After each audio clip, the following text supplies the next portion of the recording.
நம்மளோட வாழ்க்கையில் நம்மளை சுற்றி உள்ளவங்களில் ஒரு சில பேர் பண்ணுற ஒரு சில தப்புகளை கூட நம்மளால் அட்ஜஸ்ட் பண்ணிக்க முடியும். அதை பார்த்திங்கன்னா நம்மளால் மறக்கவும் மன்னிக்கவும் முடியும். பட் ஒரு சில பேர் பார்த்திங்கன்னா செய்கிற தப்பெல்லாமே செய்வாங்க. பட் நம்மளுக்கு முன்னாடி ஒரு நல்லவங்க மாதிரியே வேஷமும் போடுவாங்க. ஸோ அப்படியாப்பட்ட ஒரு விஷயத்தை தான் நம்மளோட வாழ்க்கை முழுதுமே ஏற்றுக்க முடியாது. ஒரு சில பேருக்கு பார்த்திங்கன்னா நம்ம நிறைய விஷயம் நல்லது செஞ்சுருப்போம், இல்லை அவங்களுக்கான நல்லது நடக்கட்டும்னு கூட நினச்சிருப்போம்.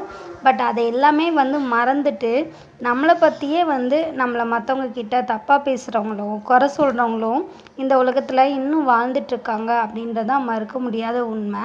ஸோ இந்த மாதிரி உங்களோட லைஃப்பில் உண்மையாகவே ஒரு சுச்சுவேஷனில் இருக்கீங்க, ஒரு சில பர்சன் இருக்காங்க அப்படின்னா மறக்காமல் கமெண்ட் பாக்ஸில் கமெண்ட் பண்ணுங்கள். கொடையோட அருமை கூட நம்மளுக்கு மழை பெய்கிற அந்த நிமிஷம்தான் தெரியும். அது மாதிரி தான் ஒரு சில பேருக்கு நம்மளோட அன்பு கூட அவங்களுக்கு தேவைப்படுற நேரம் மட்டும்தான் அது ரொம்ப அழகாக தெரியும். தேவையில்லாதப்போ பார்த்திங்கன்னா அதை பாரமாக மட்டும்தான் பார்ப்பாங்க. ஒரு சில பேர்லாம் பார்த்திங்கன்னா நம்மளுக்கு அவங்க நல்ல விஷயங்களை சொன்னாலுமே புரிஞ்சிக்க மாட்டாங்க.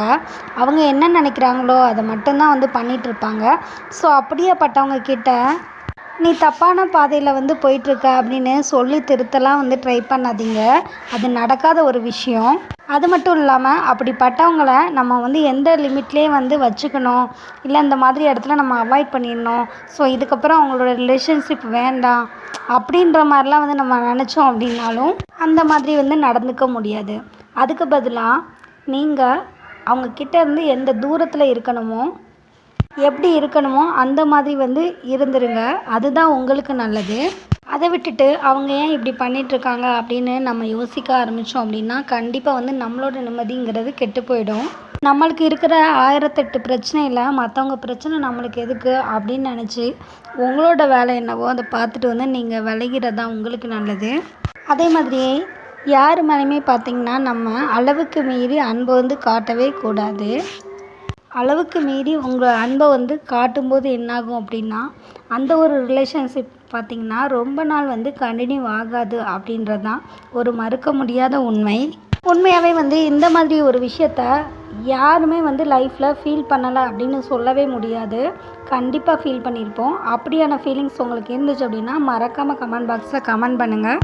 அதிக புரிதல் இருக்கிற அன்பை பார்த்திங்கன்னா ஒரு நாளும் அசைக்க முடியாது. ஸோ நம்மளுக்கு பிடிச்சமான உறவுகளை நம்ம புரிஞ்சு நடந்துக்கிட்டோம் அப்படின்னாலே நம்மளோட உறவு ரொம்ப நாள் நீடிக்கும். எதனாலனா புரிதல் இல்லாத இடத்துல தான் நிறைய குழப்பங்களும் சண்டைகளும் ஒரு உறவில் இடையூறும் ஏற்படுது. இந்த ஒரு விஷயத்த நம்ம புரிஞ்சு நடந்துக்கிட்டோம் அப்படின்னா கண்டிப்பாக நம்மளோட லைஃப் ரொம்ப சிறப்பாக இருக்கும். நம்மளோட இதயம் துடிச்சிட்டு இருக்கிற வரைக்கும் பார்த்திங்கன்னா யாருக்குமே நம்மளோட அருமை புரியாது.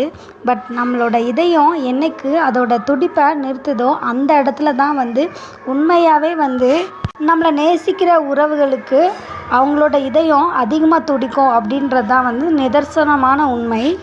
ஒரு சில பேர்கிட்ட நம்மளோட அன்பை காட்டி நம்ம அந்த இடத்துல முட்டாள் மாதிரி இருக்கிறதுக்கு ஒரு சில இடத்துல பார்த்திங்கன்னா நம்மளுக்குன்னு ஒரு தனி கர்வம் இருக்கும் பார்த்திங்களா, அதை காமிச்சிட்டு நம்ம ஒரு புத்திசாலியாகவே இருந்துட்டு போயிடலாம்.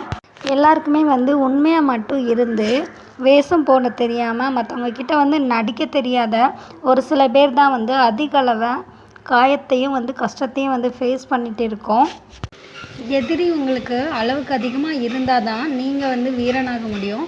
அதே சமயத்தில் துரோகிகள் அப்படின்றது நிறைய பேர் உங்கள் லைஃப்பில் இருந்தால் தான் நீங்கள் நல்லவங்க அப்படின்றத நீங்களே தெரிஞ்சுக்க முடியும்.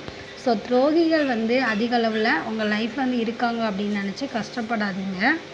அப்படிப்பட்ட ஒரு சுச்சுவேஷனில் தான் உங்களோட நல்ல குணம் என்னென்ன அப்படின்றத நீங்களும் மற்றவங்களும் புரிஞ்சுக்கிறதுக்கு உங்களுக்கு ரொம்ப ரொம்ப யூஸ்ஃபுல்லாக இருக்கும்.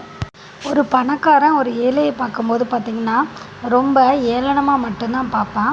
இதுவே பார்த்திங்கன்னா ஒரு ஏழை ஒரு பணக்காரனை பார்க்கும்போது ஒரு மிகுந்த மரியாதையோடு தான் பார்ப்பான். ஸோ என்றைக்குமே பார்த்திங்கன்னா நம்மளோட லைஃப்பில் நம்ம ஏழையாக மட்டுமே இருக்கக்கூடாது அப்படின்றத தெளிவாக தெரிஞ்சுக்கோங்க.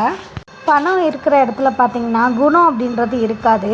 ஸோ குணம் இருக்கிற இடத்துல பார்த்திங்கன்னா பணம் அப்படின்ற ஒன்று இருக்காது. ஒரு பணமும் குணமும் ரெண்டும் சேர்ந்து இருக்கிற இடத்துல பார்த்திங்கன்னா அது ரெண்டுமே நிலையாக இருக்காது.